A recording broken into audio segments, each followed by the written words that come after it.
자, 여러분, 이 세상에서 가장 크고 위대한 일 중에 하나는 뭐냐면 바로 하나님이 이 세상 천지 만물을 창조하신 첫 창조의 일입니다. 하지만 이렇게 이 세상이 창조된 일보다 더 크고 위대한 일이 있으니 그 일은 뭐냐면 바로 이 세상이 다시 창조되는 것이죠. 다시 새 창조되는 새 창조일이라고 할 수 있습니다. 이 새 창조의 일을 다른 말로 뭐라고 바꿀 수 있냐면 구속의 일이다, 이렇게 바꿀 수가 있습니다. 어떤 면에서 첫 창조는 새 창조를 위해 있는 그림자이고 모형이다, 이렇게 말씀을 드릴 수 있어요. 그래서 하나님의 첫 창조를 통해서 있게 된 이 세상을 일반 계시가 있는 세상이다, 이렇게 말할 수 있는 거예요. 따라서 그 첫 창조를 통해서 있게 된 이 세상의 모든 역사 또한 새 창조를 위한 역사이자 새 창조를 향해 나아가는 역사이다, 이렇게 말할 수 있습니다. 여러분, 어떤 면에서 하나님이 세상을 창조하신 것은 완전하신 그분께서 창조하신 것이잖아요. 우리는 하나님이 세상을 창조하셨는데 죄로 인해서 세상이 망가졌다 이러면 하나님의 창조가 그것이 완전한 창조가 아니었나? 그래서 뭔가 중간에 어그러진 것인가? 인간의 죄로 말미암아 그것이 망가졌나? 이렇게 생각할 수 있지만 사실은 하나님의 크신 경륜 안에서 보면 그것까지도 하나님의 크신 구원의 계획 속에 있었다, 이렇게 말을 할 수가 있습니다. 그래서 여러분, 첫 창조는 어떤 면에서 궁극적인 구원, 궁극적인 새 창조로 나아가기 위한 그림자다, 이렇게 말할 수 있습니다. 그렇다면 이러한 새 창조는, 다시 말해서 우리의 구원은 어떻게 해서 이루어지고 어떻게 해서 완성이 되는 것일까요? 그것은 이렇습니다. 하나님의 창세전의 삼위 안에서 계획하신 두 가지 큰 사건에 의해서 그 새 창조가 이루어지고 완성이 되는데 그것이 바로 예수 그리스도의 초림과 재림입니다. 즉, 하나님은 예수 그리스도의 초림으로는 이 세상의 새 창조의 기초를 세우는 일을 하시고 예수 그리스도의 재림으로는 새 창조의 완성을 이루는 일을 하신 것입니다. 이것을 이렇게 비유적으로 말한다면 이렇게도 말할 수 있어요. 하나님께서 농사를 지으신다, 농부로 이렇게 비유한다고 하면 하나님께서 초림을 통해서, 예수 그리스도의 초림을 통해서 천국에 씨를 뿌리는 작업을 하신 것이고, 재림을 통해서는 그 천국의 완성을 이루시는, 다시 말하면 수확을 거두시는 일을 하신다, 이렇게도 비유적으로 말씀을 드릴 수가 있습니다. 그렇다면 이러한 새 창조의 기초가 되는 예수 그리스도의 초림은 무엇을 말하는 것일까요? 자, 우리는 예수님께서 이 땅에 오신 초림, 이렇게 생각하면 그냥 쉽게 예수님께서 단순히 이 땅에 오신 것을 의미한다, 이렇게 생각할 수 있지만 사실은 예수님의 초림은 그 이상이다, 이렇게 말할 수 있습니다. 예수님께서 이 땅에 오신 것과 더불어서 이 땅에 사시고 고난당하시고 십자가에서 죽으시고 더 나아가서 부활하시고 승천하신 예수님의 33년간의 모든 생애를 이 예수님의 초림이라고 하는 초림에 이렇게 포함하여 말씀을 드릴 수가 있어요. 다시 말해서 예수님이 이 땅에 오시고 사시고 고난당하시고 죽으시고 부활하시고 승천하신 모든 일들은 결국 뭐냐면 그분이 이 땅에 오셔서 이루고자 하셨던 새 창조의 일, 다시 말해서 우리의 구원을 이루시기 위한 모든 기초가 세워지는 작업이었다, 이렇게 말씀을 드릴 수가 있는 것입니다. 성경은 이렇게 예수 그리스도께서 행하신 모든 일들을 뭐라고 부르죠? 예수님께서 우리를 위해서 33년 동안 행하시고 이루신 모든 일들을 뭐라고 불러요? 복음이라고 합니다. 잘하셨어요. 복음이라고 합니다. 이 복음을 좀 더 확대해서 이야기하면 성부, 성자, 성령 하나님이 복음이시고 그 성부, 성자, 성령 하나님께서 이루셨고 이루고 계시며 앞으로 이루실 일을 복음이라고 하는데, 이 구원이 이 복음을 통해서 이루어졌기 때문에 우리의 구원을 실제적으로 이루신 분이 예수님이시기 때문에 복음을 이야기할 때 예수님께 집중하는 이유가 여기 있는 것입니다. 이러한 예수 그리스도께서 이루신 복음의 일을 다시 두 가지로 요약해서 말할 수가 있는 것이죠.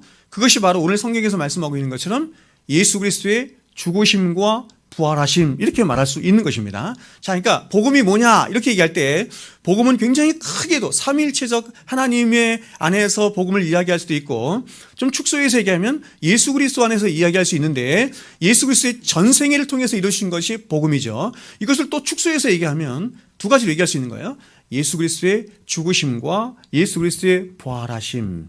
이걸 교리적으로 말하면 예수 그리스도의 비하 이렇게 얘기하고, 예수 그리스도의 비하는 그분의 오심과 사심과 고난당하심과 죽으심, 이 모든 것을 포함해서 비하, 자기를 낮추셨다 이렇게 말하는 것이고, 또 하나는 뭐냐면 그분이 승귀하셨다, 이렇게 교리적으로는 승귀하셨다 이렇게 말해요. 그분이 높아지셨다. 그렇죠? 그분이 높아지신 것은 죽음을 이기시고 부활하시고 승천하시고 다시 오시는 재림까지 모든 것을 포함하는 것인데, 그것의 핵심이 어디 있느냐? 부활에 있기 때문에 예수 그리스도의 승기를 한마디로 부활 이렇게 말하는 거예요. 그래서 예수님의 이 복음, 예수님께서 이루신 복음을 두 가지로 요약해서 말하면 뭐라고 말할 수 있다고요? 죽으심과 부활. 그래서 바울은 고린도전서 지금 15장에서 복음을 이렇게 요약해서 말한 겁니다. 3절 4절 보세요. 내가 받은 것을 먼저 너희에게 전하였니 이는 성경대로 그리스도께서 우리 죄를 위하여 죽으시고 장사 지낸 바 되셨다가 성경대로 사흘 만에 다시 살아나셨습니다. 여러분, 여기 사도는 자신이 먼저 받은 것을 보세요. 너희에게 전한다 이렇게 말하죠. 사도가 먼저 받았어요. 사도가 먼저 받은 것을 이제 너희에게 전한다 이렇게 말해요. 그렇다면 여러분, 사도가 먼저 받은 것은 무엇입니까? 그것을 사도가 바로 앞절에서 이렇게 말합니다. 1절 2절 보세요. 형제들아, 내가 너희에게 전한 복음을 너희에게 알게 하노니 이는 너희가 받은 것이요 또 그 가운데 선 것이라. 너희가 만일 내가 전한 그 말을 굳게 지키고 헛되이 믿지 아니하였으면 그로 말미암아 구원을 받으리라. 이 말씀을 잘 보십시오. 지금 사도가 먼저 받아서 고린도 성도들에게 전해주고 있는 것이 뭐냐면 그게 바로 복음이다 이렇게 말하죠. 그런데 그 복음은 어떤 복음이냐면 바로 너희를 구원케 하는 복음이다 이렇게 말하는 거예요. 너희를 구원케 하는 복음이다. 그래서 이 복음에 앞에 수식어를 붙인다면 이렇게 붙일 수 있는 거예요. 예수 그리스도의 십자가의 복음. 예수 그리스도의 십자가가 이 십자가가 복음의 핵심이기 때문에 그 십자가의 복음이 우리를 구원하는 복음이기 때문에 십자가 복음이다 이렇게 말을 해요. 그러므로 이 복음을 굳게 지키고 헛되이 믿지 말라 이렇게 말하죠. 그러면 사도는 이 복음이 무엇인지 3절과 4절을 통해서 두 가지를 요약해서 말해주고 있는데, 그것이 바로 이것이죠. 성경대로. 자, 굉장히 중요한 말인데 오늘 제가 이 부분에 관해서 굉장히 많이 말씀을 드릴 거예요. 성경대로 그리스도께서 죽으셨고 다시 성경대로 그리스도께서 사흘 만에 다시 살아나신 것이다 이렇게 말하는 것입니다. 자, 그렇다면 여러분, 사도는 왜 우리를 구원케 하는 복음을 예수 그리스도의 죽으심과 부활로 이 두 가지로 요약해서 우리들에게 말하는 것일까요? 그것은 예수 그리스도의 십자가의 죽으심이 우리를 구원케 하는 복음의 기초이자 토대이자 근거가 되는 것이라고 한다면, 부활은 뭐냐면 그 십자가가 우리를 구원할 수 있는 진짜 능력이 되었다는 사실이 세상 앞에서, 하나님 앞에서, 온 우주 만물 앞에서 증명되고 확증된 사건이 예수 그리스도의 부활이기 때문에 그래요. 이해하셨습니까? 다시 말하면 이런 것입니다. 예수 그리스도의 십자가의 사건이 우리의 죄가 용서되어지고 또 우리로 하여금 하나님과 화목을 이루어서 우리가 하나님께로부터 하늘의 모든 복과 구원이 임하도록 하는 구원의 토대가 마련된 사건이라고 한다면, 부활은 예수님의 그 십자가 사건이, 그 십자가가 진짜 우리를 구원할 수 있는 능력이요 생명이 되었다는 것이 온 우주 만물 앞에 증명되고 확증되므로 이제 본격적으로 하늘의 생명과 복이 우리에게 부어지도록 하는 사건이 바로 부활이다 이렇게 말할 수 있는 거예요. 이해하셨어요? 그러므로 예수님이 아무리 이 세상에 오셔서 말할 수 없는 고난을 다 당하셨고 또 십자가에 못 박혀 우리의 죄를 대속하는 일을 하셨어도, 만일 그분이 다시 사시는 이 부활이 없었다고 한다면 그 십자가는 결국 아무런 능력도 가지지 못하는 거예요. 아무런 능력도 가지지 못해서 그 십자가를 믿고 의지한 저와 여러분에게도 아무 일도 일어나지 않게 되는 거예요. 이해하셨어요? 그러니까 여러분, 예수님이 우리를 위해서 십자가에 죽으셨대요. 그리고 그것이 우리를 구원하는 십자가래요. 근데 부활이 없어요. 그럼 부활이 없다는 건 무슨 얘기냐면 그 십자가가 거짓 십자가다, 우리를 구원할 수 없는 십자가다라고 하는 것이 판명되는 거예요. 반대로 부활은 그 십자가가 진짜 우리를 구원할 수 있는 능력이다라고 하는 것을 증명하는 십자가예요. 증명하는 부활인 거죠.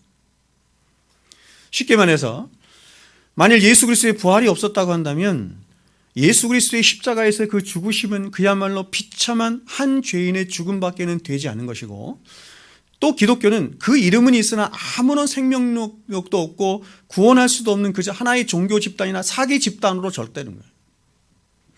따라서 이러한 기독교를 믿는 저와 여러분은 어떻게 되겠습니까? 세상에서 가장 불쌍한 자가 되겠죠. 그래서 바울이 이렇게 말하는 거예요. 오늘 우리가 읽은 본문에서 15장 17절과 19절에 보면 그리스도께서 다시 사신 것이 없으면 너희의 믿음도 헛되고 너희가 여전히 죄 가운데 있을 것이요 또한 그리스도 안에서 잠자는 자들도 망하였으리니 만일 그리스도 안에서 우리의 바라는 것이 다만 이 생뿐이면 모든 사람 가운데 우리가 가장 불쌍한 자니라. 그리스도께서 다시 사신 것이 없으면 너희 믿음도 헛되고, 헛되다는 얘기는 뭐냐면 야 너희 믿음이 가짜로 판명된 거야 이런 뜻이에요.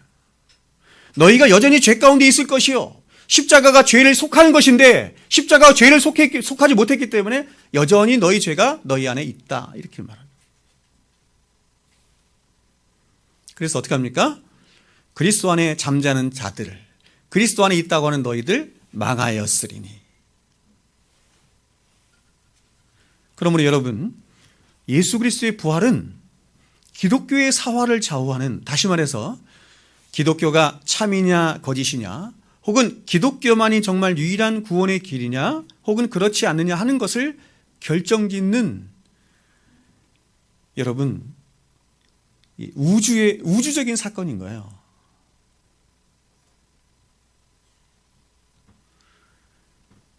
그래서 여러분, 기독교 신앙의 핵심이 바로 이 부활에 있다라고 하는 이유가 여기 있는 겁니다.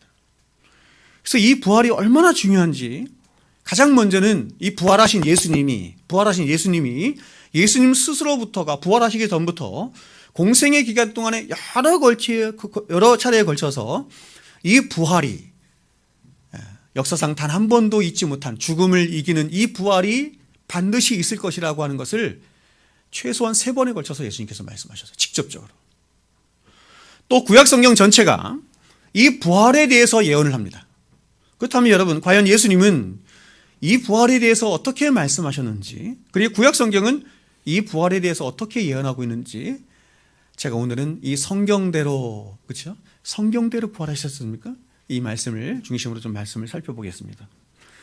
먼저 예수님은 여러 가지로 이 부활에 대해 말씀하셨는데, 가장 먼저 예수님은 이 부활, 역사상 단 한 번도 없었던 이 부활. 여러분, 부활은, 여러분, 야이로의 딸도 죽었다가 살아났죠? 그렇죠? 엘리야도 죽었다가 살아났죠? 죽었다가 살아나는 사람은 굉장히 많이 있어요. 그런 것을 부활이라고 하지 않아요. 부활이란 예수님처럼 되는 거예요. 우리가 새벽 시간에 봤던 것처럼 그와 같을 줄을 아는 것은, 예수님처럼 되는 것은 그 신분과 그분의 속성처럼 우리가 된다 이렇게 말했죠. 그렇게 되는 것이에요. 그런 부활은 없었다는 것입니다. 근데 이 부활이 반드시 있을 것이라고 하는 것을 누가? 예수님께서 직접 3번이나 증언하셨어요. 예수님은 공생의 기간 동안 최소한 3차례에 걸쳐서 자신의 순환에 대한 예고를 하셨는데, 그 순환 예고에서 자신이 순환받고 십자가에서 죽으실 것과 더 나아가서 3일 만에 그 죽음을 이기시고 부활하실 것을 예수님께서 직접적으로 말씀하셨습니다. 마가복음 8장에 보니까 31절에 이렇게 말합니다. 인자가 많은 고난을 받고 장로들과 대상들과 서기관들에게 버린 바 되어 죽임을 당하고 사흘 만에 살아날 것을 비로소 그들에게, 제자들에게 가르치시니라. 여러분, 지금 예수님께서 순환 예고하시는데, 이 순환 예고는 예수님이 이제 공생의 끝에 예루살렘에 올라가시는 딱 그 시점에 제자들에게 하신 말씀이에요. 근데 여러분, 여기에서 주님은 자신이 장로들과 제사장들과 서기관들에게 순환을 받으신다, 이렇죠? 고난을 받으신다 이렇게 말하시고, 더 나아가서 십자가에 죽으신다 이렇게 말하고, 더 나아가서 그러나 내가 3일 만에 다시 그 죽음을 이기고 살아날 것이다 라고 제자들에게 말씀하셨어요. 그런데 주님은 이러한 순환 예고를 이렇게 한 번만 하신 게 아니라 예루살렘을 여행하는 중에도 말씀하셨고, 또 예루살렘 입성 직전에도 말씀하셨어요. 그러니까 성경에 나타난 것은 딱 3번인데, 더 있는지는 모르겠어요. 더 있는지는 모르겠지만 성경에 나와 있는 건 이렇게 3번이에요. 이렇게 세 번에 걸쳐서, 최소한 세 번에 걸쳐서 자신의 순환에 대한, 그리고 십자가에 대한, 그리고 부활에 대한 예고를 하셨음에도 불구하고 제자들이 이걸 알아먹어요? 못 알아먹어요? 못 알아먹어요.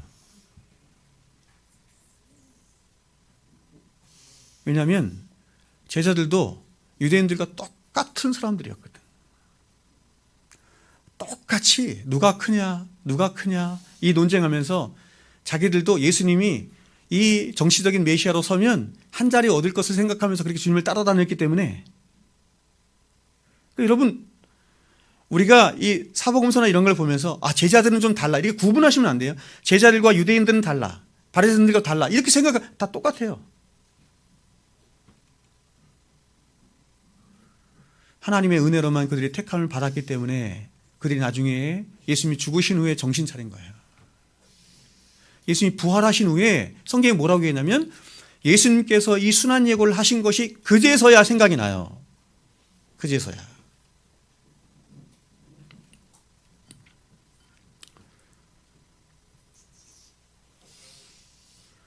여러분, 예수님이 이렇게 최소한 세 번이나 자신의 순환과 부활에 대해서 말씀하신 것은 뭐냐면, 이러한 예수님의 순환과 죽으심과 그리고 무엇보다 부활하심이 반드시 있을 것이다 라고 하는 것을 확증적으로 말씀하시기 위함인 것입니다. 하지만 주님은 이렇게 직접적으로만 자신의 부활에 대해서 말씀하시지 않고 구약의 요나 사건을 통해서도 자신의 부활을 이야기했어요. 자, 마태복음 12장에 보면 이렇게 말합니다. 예수께서 대답하여 이르시되 악하고 음란한 세대가 표적을 구하나. 여러분, 여기서 표적은 이적을 말하는 거예요. 제가 요한복음 강의하면서 여러분 자세하게 말씀드렸어요. 악하고 음란한 세대가 뭘 구하냐면 이적이 일어나기를 구한다, 이렇게 말하는 거예요. 그러나 내가, 보세요, 선지자 요나의 표적밖에는 보일 표적이 없는, 표적이 지금 세 번 나오는데 의미가 달라. 그러니까 악하고 음란한 세대가 표적을 구하는 것은 이적을 구하나, 이렇게 말해요. 그러나 내가 너에게 볼 것은 선지자 요나의 표적, 여기서는 표적이에요. 세메이온밖에 없다, 이렇게 말해요. 요나가 밤낮 사흘 동안 물고기 뱃속에 있었던 것 같이 인자도 밤낮 사흘 동안의 땅 속에 있어야 하리라. 그러니까 주님이 말씀하시기를, 구약의 요나 사건은 그냥 단순한 하나의 사건, 역사적 사건으로 있었던 것이 아니야. 그것은 바로 나의 부활을 증거하기 위한 세메이온 표적으로 있었던 것이야, 이렇게 말씀해요. 요한복음 잘 봤죠? 바로 요나가 3일 동안 물고기 뱃속에 있다가 구원을 받은 것처럼 자신도 그렇게 십자가에 죽어서, 십자가로 말하면 죽어서 다시 3일 만에 부활할 것을 예수님께서 요나의 표적을 통해서 말씀하시는 거예요. 여러분, 요나의 표적뿐이겠습니까? 우리가 요한복음에서 봤지만 7가지 표적을 예수님이 이렇게, 이 7가지 모든 표적이 다 자기 얘기하는 거 아니에요. 근데 그 7가지 표적이 대부분이 다 뭐였어요? 구약의 사건들이었죠. 만나 이런 것이요. 그렇죠? 그러니까 여러분, 구약에 있는 모든 사건들은 다 뭐였냐면 하나의 그냥 사건으로 있는 것이 아니라 예수님을 예표하는 거예요. 모형이에요. 그림자예요. 또 예수님은 이렇게만 부활을 얘기하신 것이 아니라 자신이 성전을 정화하신 사건을 통해서, 성전을 정화하신 사건 기억나죠? 요한복음에 나옵니다. 2장에 자신의 부활을 말씀하셨습니다. 예수님은 표적을 보여달라라고 하는 유대인들을 향해서 이렇게 말씀하셨죠? 요한복음 2장 19절에 예수께서 대답하여 이르시되 너희가 이 성전을 헐라 내가 사흘 동안 일으키리라. 잘 보십시오. 너희가 성전을 헐라 내가 사흘 동안에 일으키리라. 여러분, 지금 이 말씀의 진의는 뭐냐면 이런 것이에요. 너희가 성전된 나를 십자가에 못 박아라. 그러면 내가 3일 만에 다시 살아나리라. 이런 뜻이에요. 여러분, 진짜 성전이 무엇이라는 것입니까? 예수님 지금 말씀하시기를 진짜 성전이 무엇이냐면 바로 나 자신이다, 예수님 자신이다, 이렇게 말하는 거예요. 그래서 구약의 모든 말씀들이 왜 그렇게 성막 중심으로, 성전 중심으로 전개되는가 하면 모든 구약의 역사와 이야기들이 성전 대신 예수 그리스도를 중심으로 전개되는 구속의 이야기이기 때문에 그래요. 아멘이시죠? 그러니까 구약의 이야기, 신약의 이야기도 다 마찬가지고, 이걸 제가 구속사라고 얘기했잖아요. 구속사를 제가 여러분 설명을 드렸죠. 다 구속의 이야기를 얘기하는 거예요. 근데 그 주인공이 누구예요? 예수님, 성전 대신 예수님. 그래서 이 구속의 이야기가 성경 신구약 전체가 다 뭘 중심으로 펼쳐나가냐면 성전 중심으로. 에덴 동산도 성전이고 성막도 성전이고 성전도 성전이고 예수님이 성전이시고, 그죠? 새 예루살렘도 성전이죠. 또 우리가 성전이죠.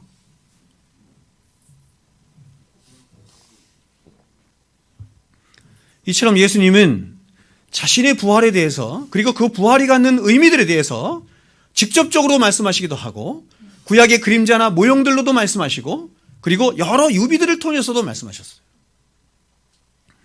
그렇다면 여러분, 왜 주님은 이렇게 자신이 십자가에서 죽으실 것과 또 그 죽음을 이기시고 다시 3일 만에 부활하실 것을 계속해서 말씀하신 것일까요?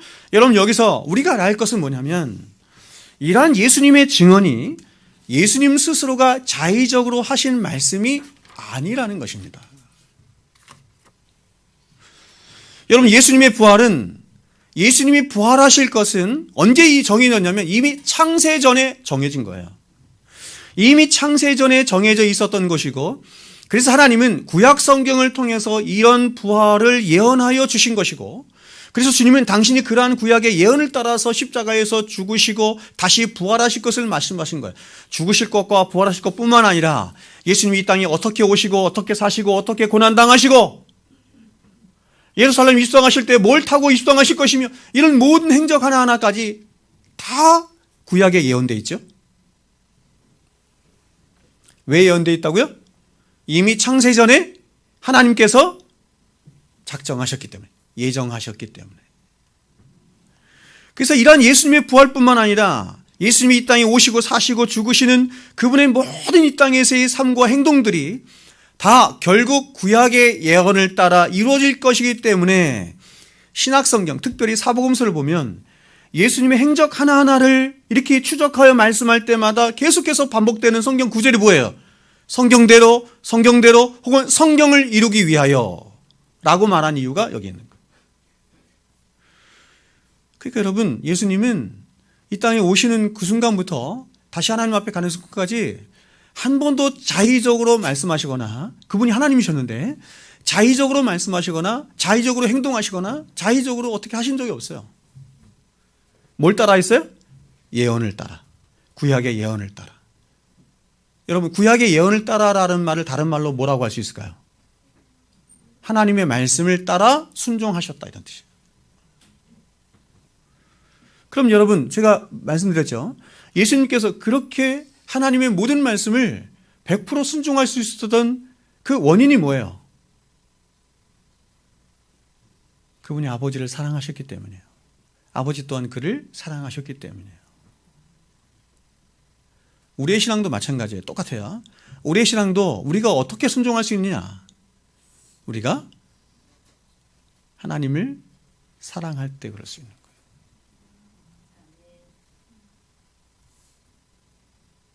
그 아버지가 나를 사랑한다, 하나님이 나를 사랑하신다는 것을 알고 그 사랑 안에서 내가 그분을 사랑할 때 순종할 수 있어요. 그래서 예수님도 부활하신 후에 엠마오로 가는 두 제자에게 성경을 직접 풀어 말씀하시면서 바로 그리스도, 메시아로 오신 예수님, 그리스도라고 하는 말은 헬라어고 메시아라고 하는 말은 히브리어인데 같은 말이에요. 구원자라는 뜻이죠. 메시아, 그리스도로 오신 예수님 자신이 십자가에서 죽으실 것과 다시 살아나실 것이라고 하는 것이 이미 구약 성경에 다 예언되어 있다라고 하는 것을 엠마오로 가는 두 제자의 두 눈을 열어서 보여주시죠. 이렇게 말해요. 누가복음 24장에 미련하고 선지자들이 말한 모든 것을 마음에 더디 믿는 자들이요, 그리스도가 이런 고난을 받고 자기의 영광에 들어가야 할 것이 아니냐 하시고, 이에 모세와 모든 선지자의 글로 시작하여 모든 성경에 쓴 바 자기에 관한 것을 자세히 설명하시니라. 보세요. 모든 선지자의 글과, 그렇죠, 모세와 모든 선지자의 글과 성경에 기록된 바, 여기서 성경, 구약 성경을 말하는 거죠. 결국 뭐냐면 예수님은 이렇게 말하는 거야. 봐라, 이 두 제자에게 구약 성경을 쭉 모세오경부터 풀어 말씀하시면서 선지자의 글로부터 다 시편까지 다 풀어 말씀하시면서, 봐라, 이 모든 성경이 다 누구에 관해서 얘기하느냐? 나에 관해서 얘기하는 것이다.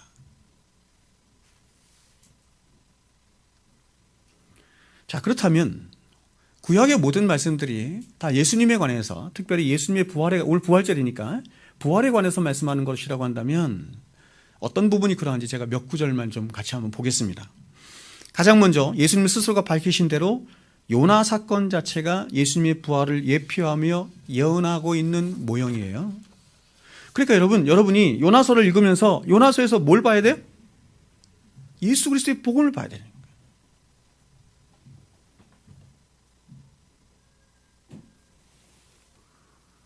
요나서를 통해서 요나가 어떻게 얼마나 불순종해서 나쁜 놈이었는지, 근데 어떻게 변화돼서 하나님 앞에 귀한 선지자가, 그런 거 보시는 게 아니라 예수 그리스도의 십자가의 복음이, 부활이 다 담겨 있는 거예요. 또 구약의 인물 중에 예수 그리스도를 예표하는 가장 대표적인 인물이 누구냐면 이삭입니다. 이삭. 구약의 인물들은 거의 대부분 예수님을 예표하는 인물들인데, 그 중에서 예수 그리스도를 예표하는 가장 대표적인 인물이 바로 이삭이에요. 이삭의 태어나는 것부터 살아가는 것과 또 죽는 것, 모든 것이 다 예수님을 닮았어요. 성경은 이러한 이삭의 삶과 생애를 통해서 예수님의 죽으심과 부활을 모형하여 말하고 있습니다. 예를 들어서 이삭이 자기를 불태울 장작을 매죠. 보세요. 나무를 맨 거예요. 장작을 매고 제물이 되기 위해서 모리아 산으로 죽으러 가는 모습 속에서 우리는 누굴 봐야 되냐면 십자가를 지시고 갈보리 골고다 언덕으로 올라가시는 예수님의 모습을 봐야 되는 거예요. 여러분, 구약의 모리아 산이 다른 산이 아니라 신약의 갈보리 산이에요. 구약의 모리아 산이 신약의 예수님 십자가에 못 박혀 죽인 갈보리 산이에요. 이삭이 제물로 바치던 딱 그 산에서 예수님이 똑같이 제물로 바쳐주셨어요. 하나님 앞에. 자, 그런데 이 이삭을 누가 제물로 내어주죠? 이삭을 누가 제물로 주죠? 그의 아버지 아브라함. 다시 말해서 성부 하나님이 자신의 독생하신 아들 예수를 인간을 대표할 제물로 내어주시는 형국을 그 사건이 보여주고 있는 거예요. 그리고 아브라함이 집을 떠난 지 3일 만에 이삭을 제물로 바치죠. 성경이 정확하게 말해요. 아브라함이 집을 떠난 지 3일 만에 이삭을 제물로 바치고 3일 만에 다시 살아나죠.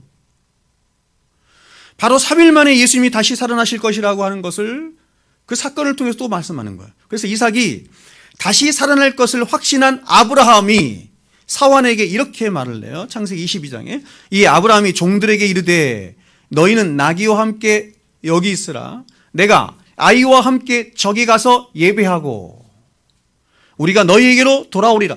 제사하고 이렇게 말하잖아요. 예배하고 우리가 너희에게로 돌아오리라. 여러분, 아브라함은 이삭을 번제로 바치기 위해서 모리아 산으로 오르고 있습니다. 번제는 불태워서 제사 드리는 거 다 태워드리는 거죠. 그런데 아브라함은 사환들에게 내가 아이와 함께 저기 가서 예배하고 우리가 다시 돌아오리라 라고 말함으로 그렇게 하나님께 바쳐진 이삭을 하나님이 다시 살려주실 것을 믿고 있는 거예요. 부활신앙을 믿고 있는 거죠. 여러분, 모리아 산을 오르는 이삭이 아브라함에게 묻습니다. 이렇게 물어요. 불과 나무는 있는데 번제할 어린 양은 어디 있습니까? 그래서 아브라함이 무엇이라고 대답합니까? 이렇게 대답합니다. 아브라함이 이르되 내 아들아, 번제할 어린 양은 하나님이 보세요. 하나님이 자기를 위하여 친히 준비하시니라. 여러분, 하나님이 받으시는 제물은 하나님이 준비하시는 거예요. 여러분, 하나님이 자신을 위하여 친히 준비하신 제물, 즉 여호와 이레 이렇게 얘기하죠. 하나님이 자신을 위하여 친히 준비하신 제물을 여호와 이레 이렇게 말하는 거예요. 그러니까 여호와 이레는 누굴 말하는 거예요? 예수 그리스도. 사람들은 그렇죠? 이렇게 삶을 살다가 뭔가 좀 형통하고 잘 되는 게 있으면 여호와 이레, 하나님이 나를 위해 준비한, 그런 뜻이 아니란 말이에요. 그러므로 아브라함이 이삭을 바치는 모든 이야기는 예수님에 관한 이야기이고 이 이야기 속에서 예수님의 부활 사건에 대한 얘기가 함께 포함되어 있는 겁니다. 또 호세아 6장에 보면 여호와께서 이틀 후에 우리를 살리시며, 자 보세요. 이틀 후에 우리를 살리시며 셋째 날에 우리를 일으키시리니 우리가 그의 앞에서 살리라. 여러분, 이 말씀은 이스라엘을 유배 보내신 하나님이 그들을 다시 회복해 하실 것을 말씀하시는 장면인데 그 기간을 하나님이 뭐라고 말씀하냐면 3일 이렇게 말합니다. 3일.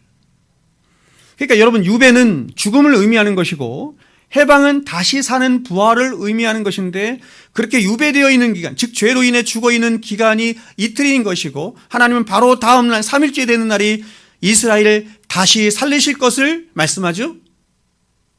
예수님의 부활 사건을 예표하여 말하는 거예요. 또 시편 16편에서 다윗은 이는 주께서 내 영혼을 수월에 버리지 아니하시며 주의 거룩한 자를 책망시키지 않으실 것임이니이다, 이렇게 말해요. 제가 몇 년 전인가요? 제가 기억이 정확하지 않아요. 몇 년 전에 제가 이 본문을 가지고 부활절에 설교를 한 것 같아요. 이게 어떻게 해서 예수님의 부활을 얘기하는 건지. 주께서 내 영혼을 수월에 버리지 아니하시고 주의 거룩한 자를 멸망시키지 아니할 것임이니이다. 영원히 썩지 않을 부활이 있을 것임을 말하는 거죠. 여러분, 이렇게 구약의 곳곳에서 예수 그리스도의 부활을 예언한 말씀들이 수없이 많이 있습니다. 그런데 이러한 모든 구약의 말씀들 중에서 예수님의 부활을 가장 극명하게 보여주는 말씀이 레위기 23장에 있어요. 레위기 23장은 여호와의 절기라고 부르는 이스라엘 절기들에 대해서 말씀하는 것인데, 그 중에서 예수님의 부활을 말하는 절기가 뭐냐면 초실절이에요. 여러분, 제가 예전에 절기 설교 때 여러분에게 말씀을 드린 것처럼 이스라엘의 모든 절기는 7절기가 있는데 전부가 예수 그리스도를 예표하는 절기들입니다. 이스라엘 절기는 총 7절기로 나누어져 있죠. 7절기, 7 완전수죠. 이것도 7이야. 성경은 다 7이야. 7절기로 나눠져 있는데 이 7절기를 다시 봄, 여름, 가을, 겨울로 나눌 수 있습니다. 이 모든 절기들이 1년에 다 들어있는 것은 뭐냐면 바로 이 7절기 안에 예수 그리스도의 생애가 다 들어있음을 말하는 거예요. 예수 그리스도의 생애는 누구의 생애와 닮았어요? 우리의 생애와, 교회의 생애와 닮았어.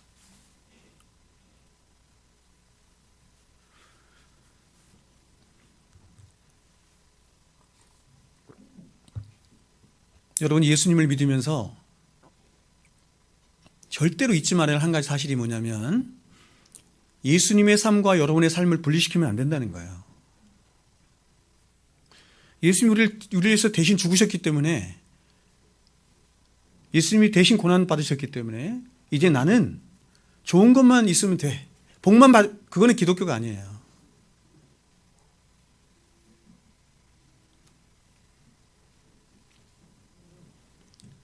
그리스도의 삶은 예수님의 삶을 닮은 거예요. 그리스도께서 가신 그 길을 교회도 같이 가는 거예요. 사도 바울이 이 절기들에 관해서 이렇게 말했죠. 골로새 2장에 분명히 말하죠. 그러므로 먹고 마시는 것과 절기나 초하루나 안식일을 이유로 누구든지 너희를 비판하지 못하게 하라. 이것들은 장래일의 그림자이나 몸은 그리스도의 것이니라. 잠깐 여러분, 이런 말씀도 잘 해석이 되어야 되는데 많이 좀 잘못 해석되는 것 같아요. 자, 굉장히 명확하게 말씀하는데 사도가, 여러분 여기서 이것들은 장래일의 그림자이나, 그림자를 말하죠. 몸은 이렇게 말하는 거예요. 앞에서는 그림자를 말하니까 몸은 뭐냐면 실체는 이런 뜻이에요. 실체는 그리스도인이라 이렇게 말하는 거예요. 그러니까 절기를 포함한 구약의 모든 율법들은 그 모든 율법들과 절기들의 실체가 되시는 예수 그리스도를 나타내는 예표이다 이렇게 말하는 거예요. 그래서 하나님은 이 절기들을 뭐라고 불렀냐면 성경에 여호와의 절기 이렇게 불렀어요. 절기에 이름을 붙였어. 네임을. 여호와의 절기라고 명하셨는데 이유가 뭐냐면 바로 이 절기들이 하나님이 정하신 절기로서 하나님이 말씀하시고 싶어 하시는, 하나님이 가르쳐 주시고 싶어 하시는 그 실체, 뭐죠? 예수. 그 예수를 이 절기들에 담아서 너에게 주었다. 그래서 여호와의 절기예요. 그래서 여러분, 이 절기가 아까 제가 말씀드린 것처럼 7절기죠? 7절기인 이유도 완전수 7회 모든 절기를 다 담아서 예수 그리스도의 완전하심, 또 예수 그리스도께서 이루신 구원의 완전하심을 이 7절기 안에 담아서 말씀하는 거예요. 자, 이러한 절기들을 간단하게 말씀을 드리면 제가 좀 전에 말씀드린 것처럼 이 7절기는 봄, 여름, 가을, 겨울로 되어 있어요. 근데 봄절기는 어떤 절기가 포함되냐면 우리가 잘 알고 있는 유월절, 무교절, 초실절입니다. 유월절, 무교절, 초실절. 자, 암기하세요. 유월절, 무교절, 초실절. 이 봄절기는 어떤 절기를 말하는 거냐? 예수님의 생애를 놓고 볼 때 어떤 절기를 말하는 거냐면 예수 그리스도의 죽으심과 부활로 말미암은 우리의 구원의 시작을 말하는 거예요. 유월절, 무교절, 초실절을 예수님의 생애와 정확하게 나눠서 말씀드리는 거예요. 유월절은 예수 그리스도의 죽으심, 무교절은 그분이 장사되심, 초실절은 그분이 부활하심, 이렇게 말할 수 있어요. 그리고 여름절기로 가면 이 여름절기는 그 후로부터 50일 후에 있어집니다. 그래서 이것을 77절, 7749에서 77절이라고 부르기도 하고 맥추절이라고 부르기도 하는 오순절이죠. 오순절로 이 여름절기는 예수 그리스도의 십자가와 부활로 말미암아 발생한 뭐죠? 성령 강림. 예수님이 죽으심으로 부활하심으로 말미암아 누가 오셨어요? 성령님이 오시는 거죠. 성령 강림에 대한 얘기예요. 그래서 이 절기를 무슨 절기라고 불러요? 성령 강림절 이렇게 불러요. 자, 이제 가을절기로 가면 이 가을절기는 승리의 절기죠. 자, 열매를 맺는 절기예요. 수확하는 절기예요. 바로 나팔절, 속죄일, 그리고 수장절 혹은 장막절이라고 불리는 초막절이 여기 있습니다. 바로 이 가을절기에 보세요. 나팔절, 승리의 나팔이 불려지고 모든 속죄가 이루어져서 하나님이 장막절, 초막절, 우리 장막 안에, 우리 안에 거하심으로 완전한 승리, 즉 구원이 이루어지는 것을 말하는 거죠. 그래서 이 모든 절기들이 다 지나면 겨울의 안식으로 들어간다, 이렇게 말하는 거예요. 여러분, 이러한 이스라엘의 절기들 중에서 바로 초실절에 예수 그리스도의 부활에 관해 하는 절기가 바로 이 초실절이에요. 여러분, 초실절은 조금 전에 말씀드린 것처럼 이스라엘 7절기들 중에 봄절기에 해당하는 절기로 유월절과 무교절 다음에 있는 절기입니다. 여기서 유월절은 우리가 잘 아는 것처럼 예수 그리스도께서, 어린 양 되신 예수 그리스도께서 우리를 위해서 대신 죽으시는 것이요, 십자가에 죽으시는 대속의 절기를 말하는 것으로 모든 절기의 기초가 되는 것입니다. 그리고 이 유월절 이후에 3일 동안 무교절이 시작되는데, 자, 무교절이 며칠 동안 된다고요? 3일 동안. 정확하죠? 3일 동안 무교절이 시작되는데 이 무교절을 히브리어로, 자, 예전에 제가 말씀드렸는데 하크함 마짜뜨 이렇게 불러요. 여기서 하크는 축제일, 기념일, 페스티벌이라는 뜻이고, 마짜뜨는 장례 지내다, 장세 지내다 혹은 묻어두다 이런 뜻이고, 함은 그라고 하는 지시대명사예요. 그러므로 무교절이라고 하는 말은 이런 뜻이에요. 그 묻어둔 것을 기념하는 날이다, 또는 그 장사 지낸 것을 기념하는 축제다, 이런 뜻이죠. 이게 무교절이에요. 이 무교절의 가장 중요한 특징이 있다고 한다면 그것은 바로 누룩을 넣지 않은 떡을 만들어서 그것을 보자기에 싸서 사흘 동안 땅에 묻어두었다가 다시 꺼내 먹는 것입니다. 여러분, 무엇이 상징되고 있냐면 바로 예수 그리스도의 죽으심이 상징되고 있는 것이죠. 즉 무교병은 누룩이 없는 떡을 말하는 것인데, 자, 성경이 계속 얘기할 때 무교병, 누룩이 없는 떡 얘기하잖아요. 그렇죠? 우리가 성찬 떡 만들 때 어떻게 떡을 만들어요? 누룩이 없는 떡을 만들어요. 그럼 누룩이 없다는 것은 어떤 뜻이냐면 누룩은 죄를 말하는 거예요. 죄가 없다, 이런 뜻이에요. 그럼 떡은 뭐예요? 떡은 뭐죠? 떡으로 오셨잖아요. 예수님 자신을 말하는 거예요. 그러니까 죄가 없으신 예수님 자신을 상징하는 것이에요. 그래서 하크함 마짜뜨, 즉 무교절은 이런 뜻이죠. 이렇게 죄 없으신 예수 그리스도가 죽으셔서 3일 동안 무덤에 계신 것을 기념하는 날이에요. 그래서 무교절이 예수님이 죽으신 것을 기념하는 유월절 바로 다음에 오는 이유가 여기 있습니다. 이렇게 3일 동안의 무교절이 지나고 바로 다음날 행해지는 절기가 초실절입니다. 이 초실절은 첫 이삭을 드리는 절기예요. 나중에 제가 그 초실절에 관해서 좀 더 자세히 말씀드릴 기회가 있겠지만, 여러분, 초실절 다음이 무슨 절기예요? 제가 말씀드렸죠. 아까 가을절기. 여름절기 뭐죠? 그렇죠. 오순절이에요. 연관돼서 봐야 돼요. 자, 근데 오늘은 이것만 보겠습니다. 초실절은 첫 이삭을 드리는 절기로 하나님이 유월절 어린 양으로 죽으시고 3일 동안 무교절 가운데 무덤에 계셨다가 첫 열매로 부활하시는 내용을 고스란히 담고 있는 절기가 바로 이 초실절입니다. 그러므로 이 초실절은 예수 그리스도의 부활을 상징하는 절기죠. 이 초실절에 대해서 레위기가 이렇게 말해요. 들어보세요. 레위기 23장 10절부터 11절 말씀에 이스라엘 자손에게 말하여 이르라. 너희는 내가 너희에게 주는 땅에 들어가서 너희의 곡물을 거둘 때에 너희의 곡물의 첫 이삭 한 단을 제사장에게로 가져갈 것이요 제사장은 너희를 위하여 그 단을 여호와 앞에 기쁘게 받으심이 되도록 흔들어 안식일 이튿날에 흔들 것이며. 여러분, 한 단 한 단을 놓치면 안 돼. 여러분, 가장 먼저 이 초실절에 언제 행해지고 있냐면 이렇게 말하죠. 안식일 다음 날 이렇게 말해요. 여러분, 안식일은 사실은 모든 절기의 가장 근본이 되고 기초가 되는 날이 안식일이에요. 안식일을 중심으로 모든 게 펼쳐가는데 이 안식일은 유대인들에게 완성의 날이에요. 구약의 말씀을 갖고 있는 유대인들의 완성의 날이에요. 왜냐하면 하나님이 6일 동안 세상을 창조하시고 안식일에 뭐 하셨죠? 그 창조를 완성하셨죠. 그러므로 안식 후 첫날은 어떤 날이냐면 이렇게 되는 거예요. 안식 후 첫날은 창조가 이루어지고 새 창조가 이루어지는 날, 다시 시작하는 날. 쉽게 말해서 우리 주님의 부활로 말미암아 새 창조가 시작되는 날이 바로 그 날이에요. 그래서 이 날에 초실절이 행해진 것입니다. 그래서 신약의 교회들도 바로 이렇게 주님의 부활하신 날, 즉 새 창조가 시작되는 날인 무슨 날이죠? 일요일을 주의 날로 지키는 이유가 여기 있는 거예요.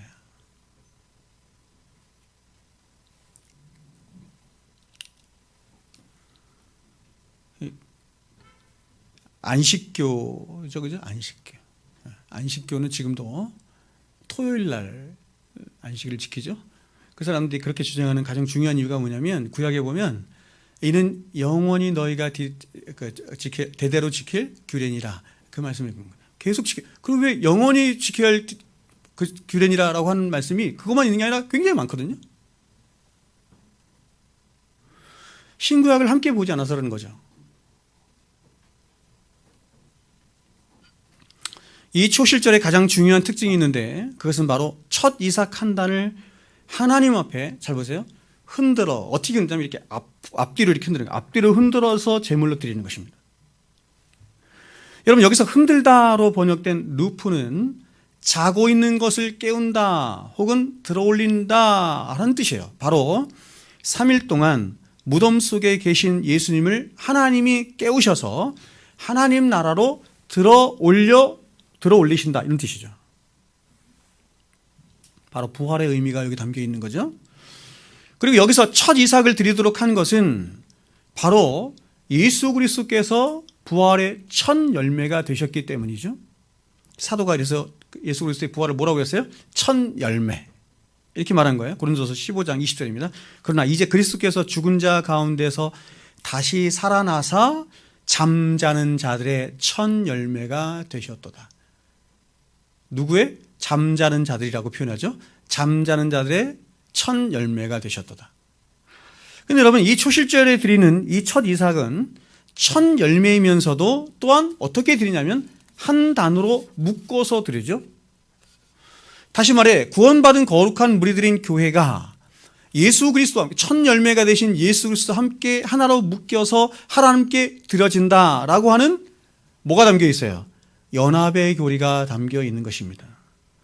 자, 그러니까 여러분 예수님이 십자가에 죽으실 때 혼자 죽으신 게 아니라 우리를 끌어안고 같이 죽으신 거예요. 예수님이 다시 죽음에서 부활하실 때 어떻게 부활하셨냐면 창세로부터 구원받기로 예정된 교회를 우리를 끌어안고 부활하신 거예요. 그래서 예수님의 죽으심이 누구의 죽음? 우리의 죽음이 되는 거고 예수 그리스도의 부활이 나의 부활이 되는 이유가 여기 있는 거예요.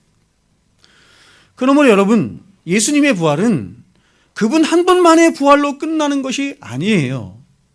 예수 그리스도의 부활은 그분과 함께 한 몸 안에 묶여있는 모든 교회들까지 함께 부활할 것을 말씀하는 거예요. 그래서 첫 열매예요. 그러므로 그분과 연합되어 그분 안에 있는 모든 성도들은 예수 그리스도의 부활을 보면서 나 또한, 우리 또한 예수님처럼 그 부활의 영광에 함께 참여할 것이다라고 하는 확신을 갖는 거예요. 그러므로 여러분, 왜 주님의 부활이 그렇게 복되고 영광스러우냐면 그것은 바로 예수님 그분의 부활이 우리의 부활, 영원한 생명의 부활로 부활하는 우리의 부활을 담보하고 확증하게 하는 그 부활의 첫 열매가 되게 하는 가장 영광스러운 부활이 되기 때문이에요.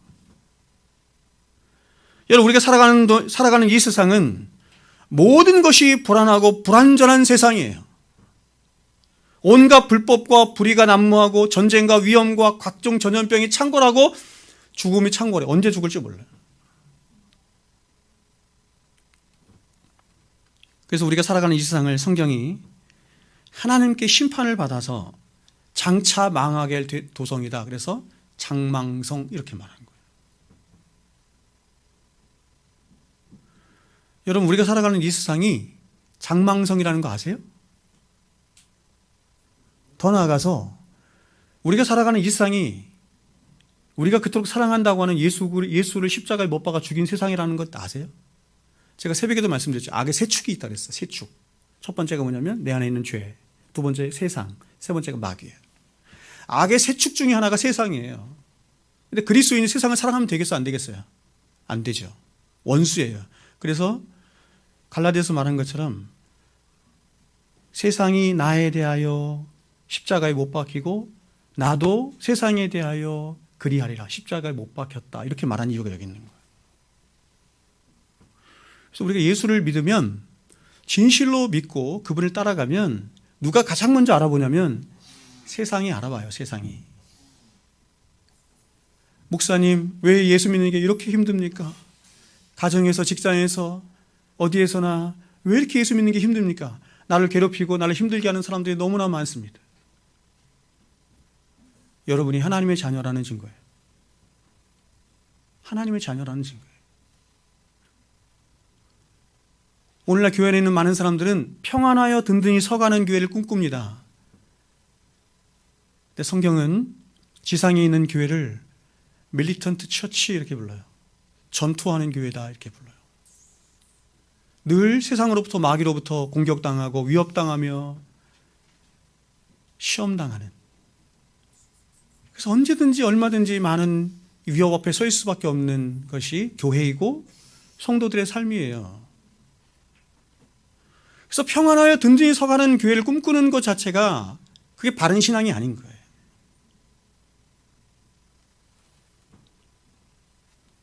그러므로 여러분, 이런 세상에, 그리고 죄 가운데 태어나서 죄를 먹고 마시며 살아가는 우리의 실존에 과연 무슨 참된 소망이 있을 수 있겠습니까? 그러나 여러분, 이런 세상에 우리 주님의 부활은 저와 여러분에게 영원한 소망을 가져다 주는 것입니다. 왜냐하면 주님의 부활은 저와 여러분으로 하여금 다시는 썩지 않고, 세상의 특징이 그죠? 썩는 거예요. 눈물과 고통뿐이에요. 근데 다시는 썩지 않고, 다시는 눈물을 흘리지 않고, 다시는 욕되지 않고, 자, 고린도전서에 표현되면 다시는 욕되지 않고, 다시는 죄짓지 않을 그런 영생이 있는 생명의 부활을 확증해 주는 것이 바로 예수 그리스도의 부활인 것입니다.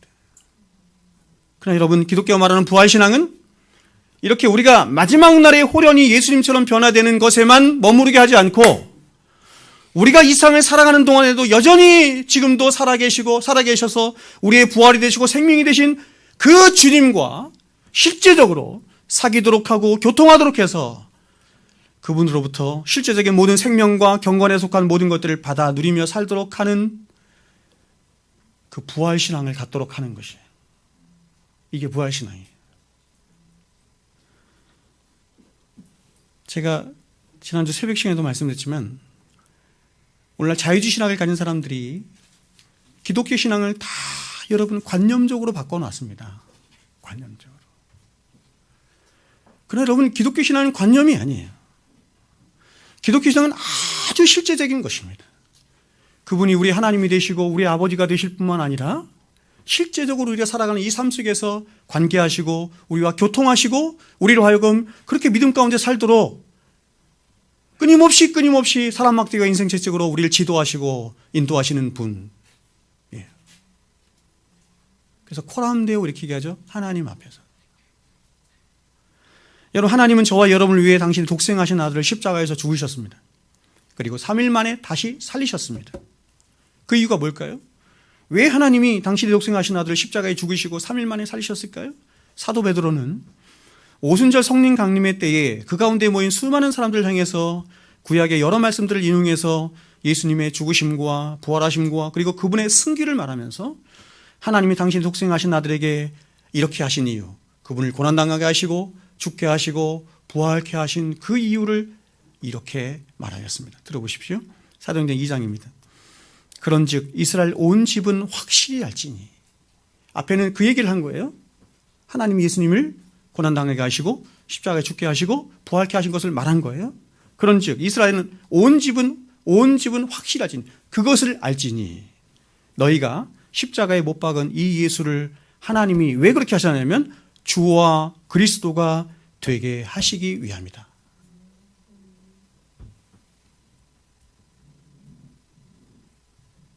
하나님이 당신의 아들을 십자가에 못 박아 죽여서 다시 3일 만에 부활케 하신 이유가 뭐냐면 너희들에게 그 예수가 너희들의 구주요 주요 그리스도가 되게 하시기 위함이다. 이렇게 말합니다.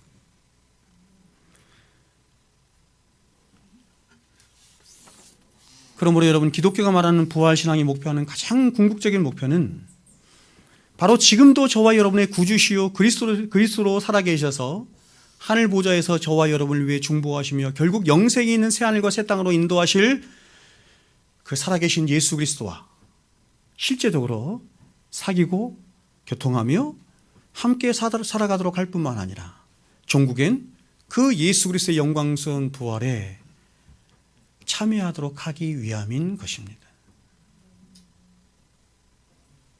여러분, 기독교가 무엇입니까? 기독교는 예수라는 한 인물을 기리고 기념하는 종교가 절대로 아닙니다. 세계가 다 인정하고 모든 사람들이 다 인정하는 그런 예수의 말과 예수의 행적을 더듬으면서 야, 예수가 얼마나 위대한가, 그래서 우리가 예수를 본받고 그 예수를 닮아가자 하는 종교가 기독교가 아니에요. 틀림없이 우리는 그분을 따라가고 그분의 행적과 자취를 따라 그분을 배워가지만 그러나 그럼에도 불구하고 기독교 신앙의 가장 중요한 요체는 바로 죄와 사망을 이기시고 부활하신 주님이 지금도 살아계셔서 하나님 보좌 우편에 계시죠. 지금도 살아계셔서 여전히 저와 여러분을 성령 안에서 인격적으로 만나주시고 사귀시며 교통하시고 말씀 가운데 우리를 생명으로 인도하기를 원하시는 주님이시다. 이런 거죠.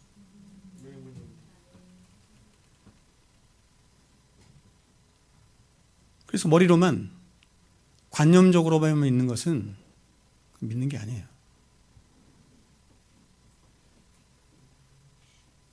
그래서 여러분, 우리가 이런 얘기 많이 하잖아요. 인격적으로 주님을 만났습니까? 관계거든요. 인격이라는 관계를 말하는 거죠. 그러니까 구원이라는 건 뭐냐면 관계가 회복되는 걸 말하는 거예요. 하나님과의 관계가 회복됐어요. 그럼 하나님과의 관계를 어떤 관계로 돼가냐면 인격적인 관계로 하나님이 우리와 사귀시고 교통하시고 우리와 함께 하시는 거죠. 왜요? 우리는 개와 인격적인 관계를 나누지 않아요? 그렇죠? 다른 피조물도 인격적인 관계. 근데 하나님과 인격적인 관계. 왜 그러냐면 그분이 인격이시기 때문에. 그러므로 여러분, 진짜 구원받은 자 안에는 뭐가 있어야 되냐면 그 사람이 진짜 살아계신 하나님과 예수 그리스도와 사귀고 있는가 하는 것이에요. 사귀고 있는가. 그 사귐의 가장 중요한 것이 뭐냐면 기도예요. 기도.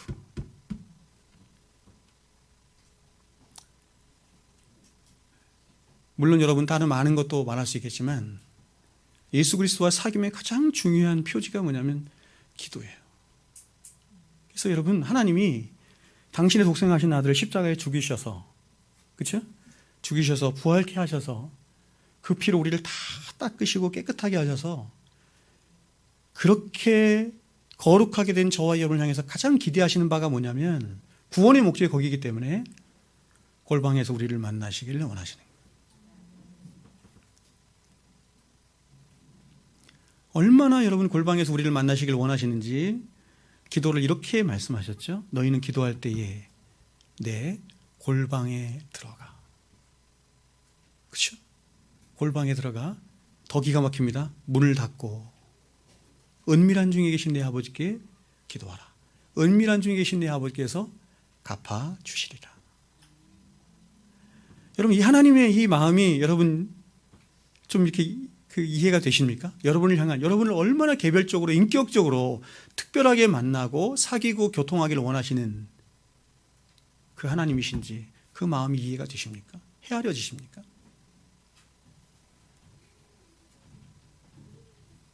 오늘날 사람들은 기도하지 않고도 신앙생활을 할 수 있다라고 하는 생각이 편만하게 퍼져 있어요. 그리고 실제로 기도하지 않아. 그러나 기도하지 않으면서 신앙생활이 저는 믿지 않습니다.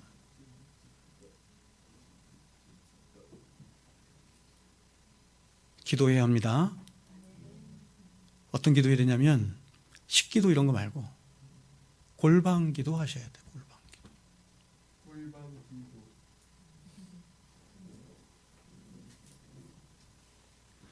바라긴 여러분, 우리 주님 사망을 이기시고 부활하신 이 귀하고 복된 이 부활의 날에 우리의 주가 되시고 그리스도가 되신 주님을 찬양하고 더욱 높일 수 있기를 바랍니다. 그분을 향한 더욱더 큰 소망을 가질 수 있기를 바랍니다. 더 나아가서 그분이 기대하신 그 부활신앙으로 우리가 거듭나서 더 주님과 사귀고 교통하고 은밀하게 인격적으로 특별하게 주님과 사귀시고 교통하시고 함께 하시는 복된 여러분 되시기를 주의 이름으로 축원합니다. 기도하겠습니다.